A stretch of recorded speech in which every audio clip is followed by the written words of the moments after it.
know, Chris, Yes. I am always tickled to death when somebody else forgets something because that means I'm not the only one. Well, it was just a temporary lapse. Yeah. And I did forget to ask you to sign the registration sheet in the little red book. And during the sermon, while you don't have anything else to do, is probably as good a time as any to go ahead and sign it and let us know who was here, who wasn't. And today the subject of the hymns and of the sermon is appropriately about love as we celebrate Mother's Day. And as Ramon reminded us before worship today, that Hispanic women get two hits at Mother's Day. They celebrate May 10th in Mexico as Mother's Day and May 12th. So Adriana, you ought to do real well this week, and any of the rest of you. Well, it was almost Mother's Day, and Mavis still hadn't found an appropriate card for her mother.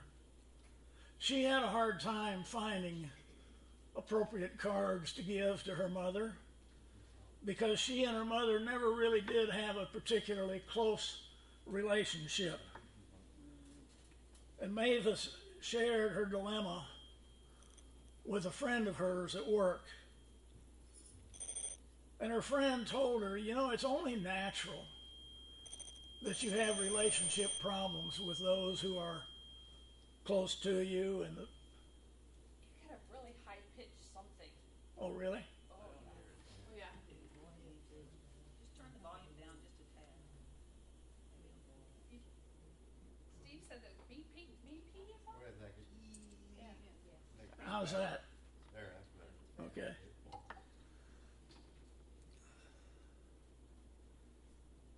But as she shared her dilemma with her mother about not being able to find a card, her friend told her, in addition to not being unusual to have relationship problems with those who were near to her, her friend finally decided that maybe Mavis needed some wiser counsel than what she could give to her. And so she said, you know, when I have problems like that, I have a solution. I go to God. And so Mavis thought, well, maybe that's what I need to do. And so she asked God to help direct her to the card that she ought to get for her mother. Well, there were only about 30 cards left at the store when Mavis returned, and she was having a dickens of a time picking them out. And she found one as she read the gold print on the cover, and it said, "To my daughter on Mother's Day." Well, that's not right, Mavis thought. I'm looking for a Mother's Day card, and I'm the daughter. But then she pictured her mother standing in front of that card rack over and over for years, in which she was trying to find the card for her daughter, for birthday cards and all the rest. And the cards that the daughter always received said, "To my wonderful daughter." Well, she thought, surely I'm not as wonderful as all of those cards say that I am. And suddenly the thought dawned on Mavis. She thought, maybe God was saying something to me when he directed me to these cards.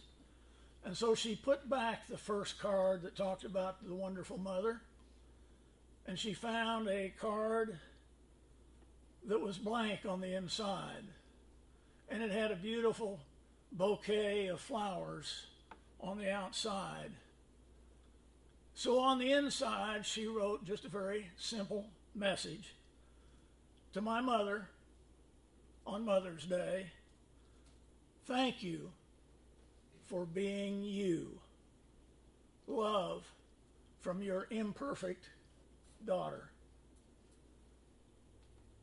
Because you see, she realized when she talked about her mother maybe being the imperfect mother, that she might well be the imperfect daughter as well. And Jesus speaks about this subject.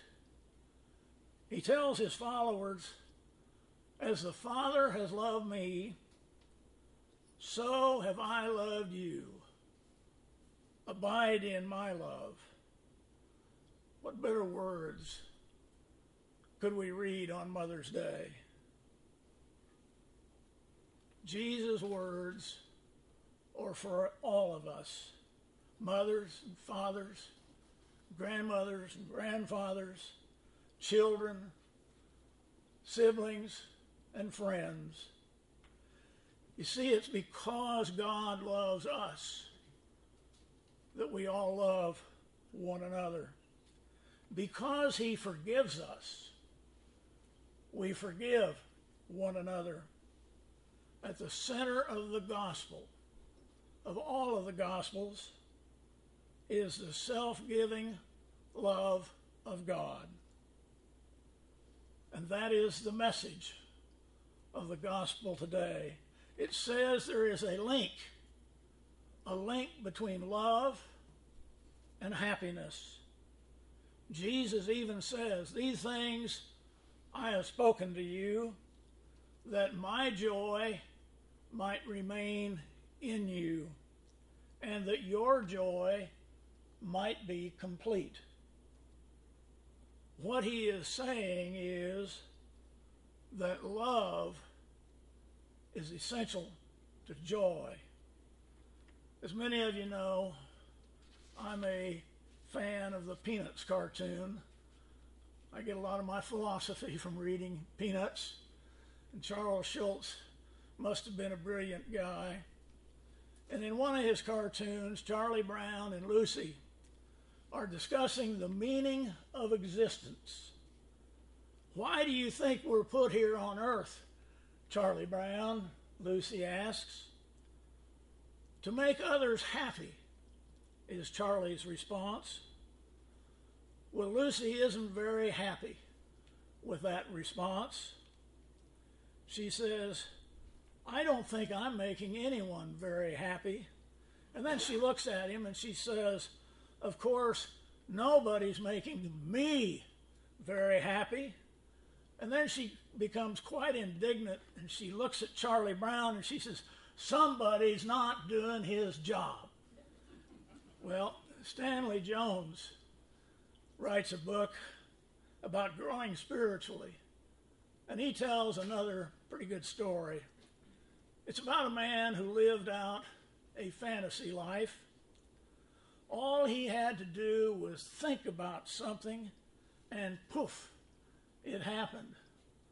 Well, what a fantasy dream that would be, right? Well, he sticks his hand in his pockets, he leans back, and he imagines a mansion, and poof, he's got a 15-bedroom mansion, 3 stories high, and all the servants necessary to take care of that mansion. And he thinks to himself, well, you know, of course, a mansion like this deserves a lot of fancy, fine cars in the driveway. And poof, his driveway is filled with the finest automobiles that money can buy. And he is free to drive these cars himself, or he has a chauffeur who can drive him and do it all for him. And so on one of his trips, as he's coming back, he wishes for a fine, fine meal to be set for him. And as he walks into his mansion, poof, there is one of the finest mouth-watering meals that a person could ever have. But as he sits there eating that meal, he recognizes that he's sitting there alone. And he realizes that there's something more to life than just having these fantasies realized, that they haven't brought him happiness. And so after a short while, he becomes bored and unchallenged by having everything that it is that he wants. But he knows he's missing something. And he says to one of his servants, I really want to get out of this. I want to create something on my own. I want to have relationships and friendships. I would rather be in hell than be where I am. And the servant quietly replies, where do you think you are? No relationship, no happiness, no joy. So, what does it take to be happy? Well, I can't give you a precise answer because it varies according to each and every one of our personal needs. But I can say this. I believe no one can be truly happy if they're not in a proper relationship with God and with the people in their lives. It's hard to be happy when you're left to do it and you do it only by yourself.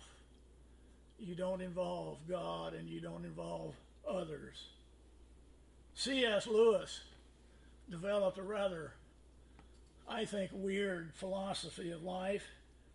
He said that you can only love a person so much, and then you had to stop, because if you loved a person too much, you'd get hurt.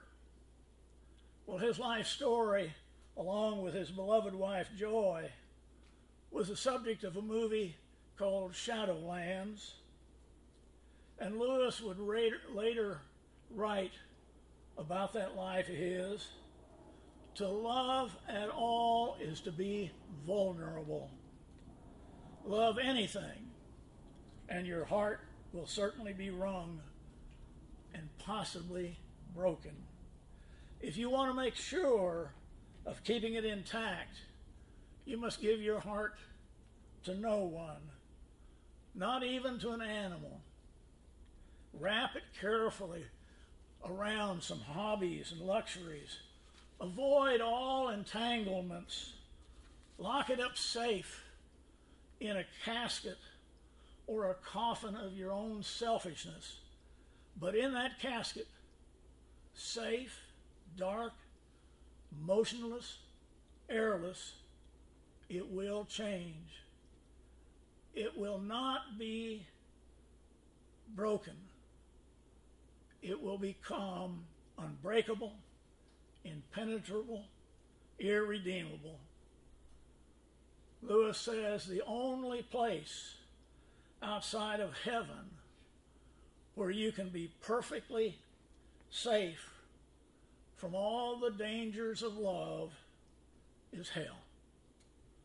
In his own eloquent way, Lewis is saying to us, where there is no love, there is no happiness. Jesus says it to his disciples, these things I have spoken to you, and I have spoken these things to you so that your life may be complete. See, Christ had another point to make about love, and that is that love requires sacrifice. He explained it like this: no one has greater love than this, to lay down one's life for his friends.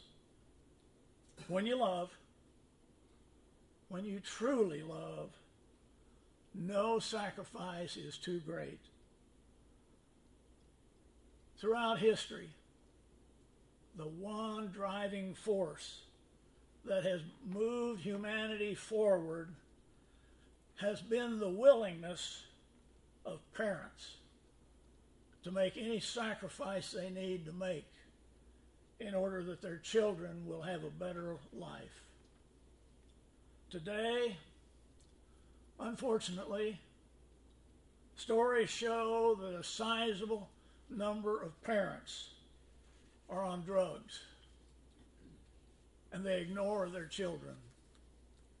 It is more important for some of them to have that weed than it is to provide for the needs of their children.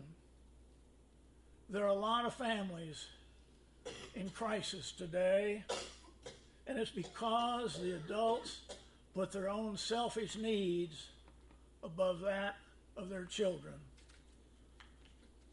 And how can we, as followers of Jesus Christ, ignore the model that the gospel gives to us of love?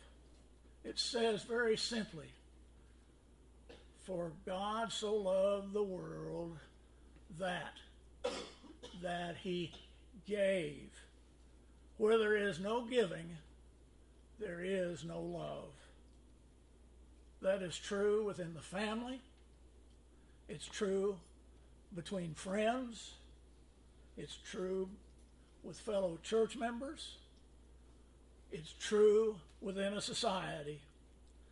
A society in which everyone is looking out for number one is a society that's in trouble. Remember, love is the very essence of our Christian faith. Jesus says, "These things I command you, that you love one another." And Paul would write later on, "Though I have all faith, so that I could move mountains, and I have not love, I am nothing." You see, that pretty well sums up the matter. If I have everything in the world, and I don't have love, I am nothing. And if that be the case, my faith is nothing more than a sham. One day, there was a lady who was going to work, and she saw a crowd gathered on the street where she was walking, and there was a police officer laying on the ground, and he'd been shot by a street person. And she went up as the ambulance came to load the officer into the ambulance, and she asked the lady what had happened, and the lady said a street person just shot this officer. And later in the day, she learned that the officer had died. Well, it really upset her. She became very upset, and she took it out on all street people. She developed a tremendous resentment and a tremendous hatred towards all street people. And she recognized that's not natural. And somehow, some way, she had to reconcile her anger. And so she felt the best way that she could do that was to work with and for the people that she was angry with. So she volunteered at a soup kitchen at a downtown church, and she spent hours serving meals to those who had no homes and who had no food. And she says, as I looked in to the grateful eyes of those hungry recipients, my anger melted. And I realized that each of those persons is a child of God and just as beloved by God as I am. And she says, when I could learn to love them unconditionally as Jesus does, my anger dissipated. You see, love is the very essence of the Christian faith. If we're not able to love, then there is something very superficial about our faith. We began this morning with a story of a young woman searching for a Mother's Day card for her very imperfect mother. Sometimes the most difficult people to forgive are those who are the very closest to us. But then we look at Christ hanging on the cross. And who did he die for? He died for imperfect people like you and like me. How tragic. How really tragic if we cannot forgive and accept those who love us, even as Christ has forgiven and accepted us. Love and happiness are inseparable. Love requires sacrifice. Therefore, we have to sacrifice in order to be happy. Love does not come to us easy in this imperfect world, but love is the central commandment that Christ gives to all of us who would be his disciples. You may have to be vulnerable to love, but it's really worth it. Love as I have loved you. That's the real commandment. And love is the story not only of this Mother's Day, but of every day. And if nobody has told you yet today that they love you, I do. Amen.